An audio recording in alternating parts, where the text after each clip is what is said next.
college football rivalry week games that have playoff implications, direct playoff implications this weekend.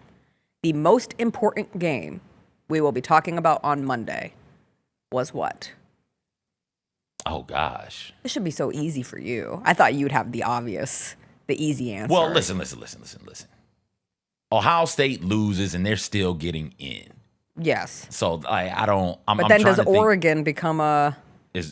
Oh no, because then Oregon would be in the championship game. Yeah. So then they would still control. So then it would be: does Michigan get in, and whose spot is Michigan taking? You talking about a Michigan team that would have a win over Ohio State and losses to USC and Oklahoma on the road, and USC on the road. Mm-hmm. So they can't get in over Oklahoma, assuming Oklahoma goes out there and wins. That's the one. Oklahoma, no, it's not. It's Texas. Texas A&M is the one. Yes.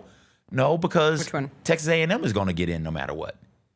Texas A&M is in. Texas A&M and I think Texas is out, barring Texas is out. Some wackiness going on in front. Like Alabama loses to Auburn, and Georgia loses Georgia Tech, and then if they find their way into the SEC championship game, they lose there.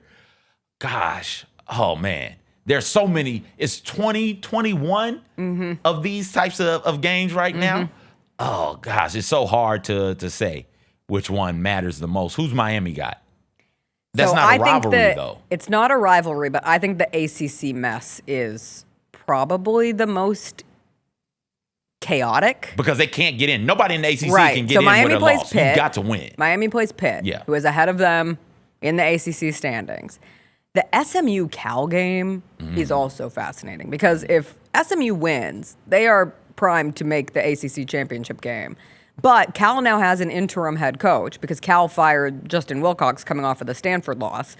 So that always throws things for a bit of a loop. And then you have Georgia Tech, who could still sneak in if losses happened in the right way.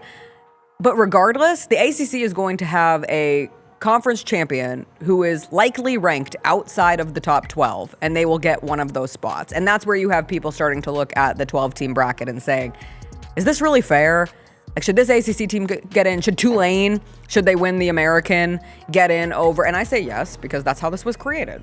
Highest ranked conference champions from your major conferences and a non-power conference. That's the way it is for now. Recording we'll see in when progress. It's 16, but I'm interested in the ACC race. And the Alabama-Auburn game just has implications. You have all of these rivalries that have been pretty dominated over the last few years. Like Alabama's won 5 straight over Auburn. Michigan has won 4 straight over Ohio State. And Georgia has won 7 straight against Georgia Tech. You throwing Oklahoma State in there? Well, God, that's got to be quite a few. If Oklahoma State won recently, it's got to be like one in they're only winning like 10 years, 12 years or something like that. Yeah. Weird things happen on Rivalry Week. That they do. And it's a reminder, as CJ said yesterday, anyone who thought that the college football playoff was going to devalue the regular season, wrong. Never been hotter.